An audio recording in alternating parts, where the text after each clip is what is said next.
Hello everyone. Today we are going to discuss chapter The Story of Indian Democracy from your textbook Social Change and Development in India, class 12 Sociology.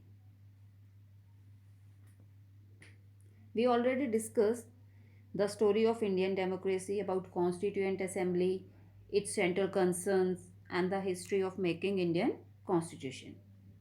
Today we will discuss about Panchayati Raj system, that is democracy functioning at the grassroots level, and the challenges of rural transformation.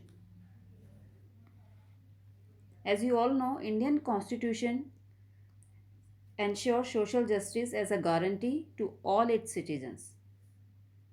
It is based on basic norms of social justice and equality. There are some basic concepts laid down in the constitution to achieve these goals.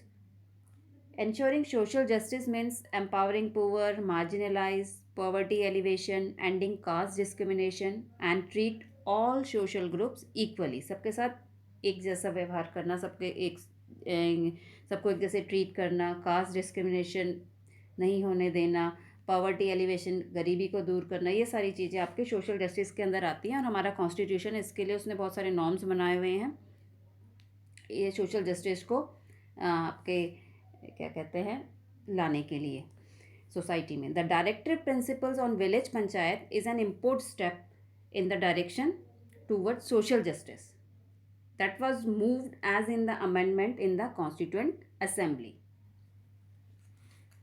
But in 1992 after a gap of 40 years, ठीक है, ये 40 साल पहले ये आपका जो proposal था आ गया था, लेकिन आपके 1992 में after a gap of 40 years of its proposal it became a constitutional imperative through the 73rd constitutional amendment.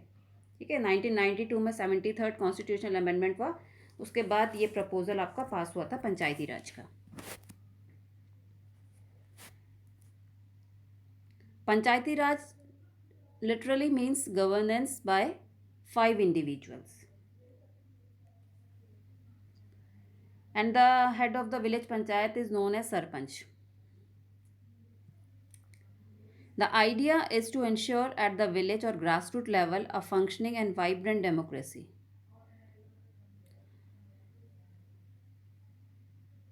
While the idea of grassroots democracy is not an alien import to our country,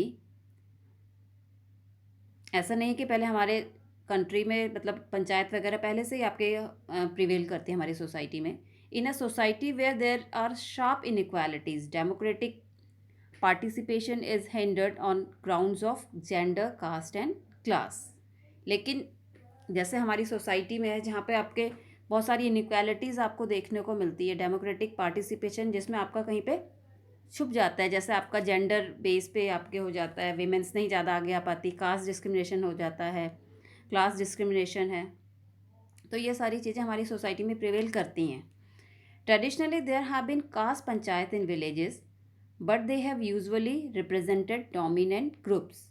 ठीक है, पहले से हमारी society में मतलब पंचायत तो पहले से हमारे यहाँ विलेजेस में आपकी प्रिवेल करती हैं और कास्ट पंचायत आपके यहाँ हमारे यहाँ होती हैं. लेकिन जो ये कास्ट पंचायत होती हैं ये आपके डोमिनेंस ग्रुप को रिप्रेजेंट करती है, मीन्स आपका जो पावरफुल सेक्शन है, अपर कास्ट के जो लोग हैं वो इस चीज़ को रन करते हैं. अब जो आपकी जो कास्ट पंचायत है उसमें आपने देखा होगा कि उनके कुछ अपने कंजर्वेटिव व्यूज़ होते हैं. ठीक है, और क्या कहते हैं कंजर्वेटिव व्यूज़ मतलब कि वो पुरानी परंपराओं से जुड़े हुए होते हैं, रूढ़िवादी आप उनको कह सकते हैं. And they give harsh punishment to anyone whose behavior or actions goes against their community norms. अगर उनकी कम्युनिटी नॉर्म्स के अकॉर्डिंग वो लोग नहीं चलेंगे तो उनको बहुत हार्श पनिशमेंट दी जाती है. आपने कितनी बार ऑनर किलिंग सुना होगा न्यूज़ में, कितनी बार. They often held conservative views as I told you earlier and often have and continue to take decisions that go against the both democratic norms and procedures. वो ये उस तरीके के उनके क्या कहते हैं वो आपके डिसीजंस लेते हैं जो कि आपके डेमोक्रेटिक नॉर्म्स और प्रोसीजर के बिल्कुल अगेंस्ट होते हैं. जैसे मैंने फॉर एग्जांपल आपको बताया ऑनर किलिंग. ऑनर किलिंग में क्या होता है, अगर उनके नॉर्म्स के अकॉर्डिंग उनकी कास्ट में कोई शादी नहीं करता, इंटर कास्ट शादी कर ली जाती है तो उसको मार दिया जाता है. Panchayati Raj institution. The structure of the three-tier system of Panchayati Raj institution is like a pyramid. At the base of the structure stands the unit of democracy or Gram Sabha, followed by the Panchayat Samiti or Gram Panchayat, and then the Zila Parishad. All members of village panchayat vote for block. And village panchayat में कौन members होते हैं? All members above the age of 18 vote for panchayat, and then all members of village panchayat vote for block, and all members of block vote for zila parishad. Known as self governing body, आपकी municipality, municipal corporation, ठीक है ना. और 3 tier system में इसीलिए ये काम करता है. This consist of the entire body of citizen in a village gram. It is this general body that elects the local government and charges it with specific responsibility. वो ये लोग सारे लोकल गवर्नमेंट को इलेक्ट करते हैं और आपके area की जितने भी स्पेसिफिक रिस्पॉन्सिबिलिटी उस लोकल गवर्नमेंट के पास होती है, अपने एरिया को कैसे वो डेवलप करेंगे. The gram sabha ideally ought to provide an open forum for discussion and village level development activities and play a crucial role in ensuring inclusion of the weaker section in the decision making processes. मतलब आपके जो ग्राम सभा में क्या होता है, आपके पास सारे विलेज के जो लोग हैं जितने भी बहुत पार्टिसिपेट करते हैं, वीकर सेक्शन भी इसमें आ जाता है डिसीज़न मेकिंग में, ठीक है. अपने बताते हैं वो किस तरीके से हम इस यहाँ पे क्या कर सकते हैं. तो डिसीज़न मेकिंग में इन सब वीकर सेक्शन को भी बहुत इंपॉर्टेंट, मतलब गांव का एक एक आदमी जो 18 साल से ऊपर अपने व्यूज़, अपने पॉइंट्स रख सकता है वो. The 73rd amendment provided a 3-tier system of Panchayati Raj for all states having a population of over 20 lakh. ठीक है, जहाँ पे भी जिस स्टेट में जहाँ पे भी 20 लाख से ऊपर पॉपुलेशन है वहाँ पे 73rd अमेंडमेंट के द्वारा ये 3-tier सिस्टम पंचायती राज को इम्प्लीमेंट करना था. ये मतलब जो जहाँ पे की पॉपुलेशन 20 लाख से ज़्यादा है. It became mandatory that election to these bodies be conducted every 5 years. और ये मैंडेटरी कर दिया गया कि वहाँ पे हर 5 साल के बाद इलेक्शन दोबारा से कंडक्ट होंगे.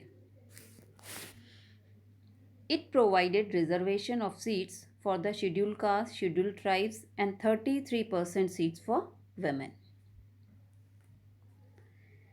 तो 74 जो अमेंडमेंट था उसने 33 seats have been reserve for women, but of which 17% are for ST and SC women. ठीक है, 33% सीट्स जो आपकी 1/3 सीट्स थी वो वुमेन के लिए रिजर्व थी और उसमें से 17% for ST and SC women.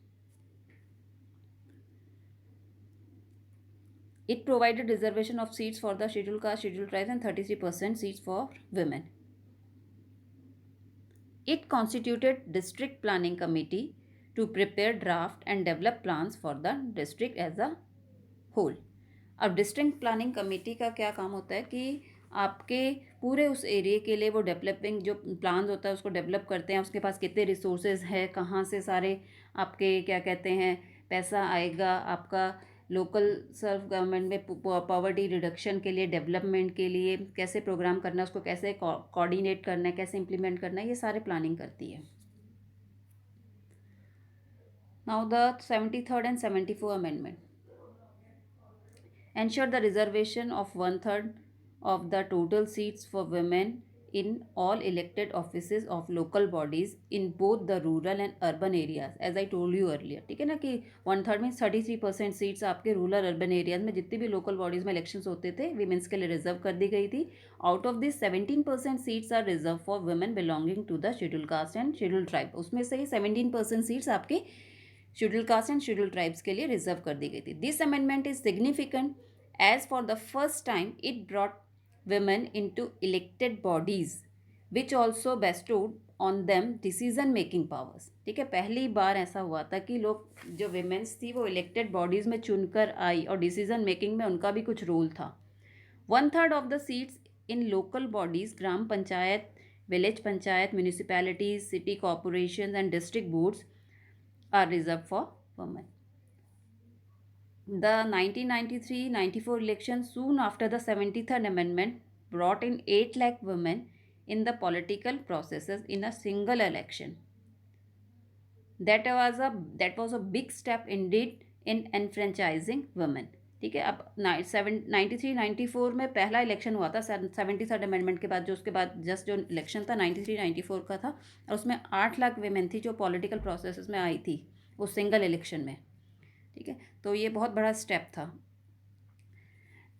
A constitutional amendment prescribed a 3-tier system of local self-governance for the entire country, effective since 1992 and 1993, ठीक है। तो ये जो 74 कॉन्स्टिट्यूशनल अमेंडमेंट था, ये 3-tier सिस्टम में लोकल सेल्फ गवर्नेंस के ऊपर आपका पूरा कंट्री के में लेके आया था ये, एंड ये 92 और 93 से आपका लागू हुआ था।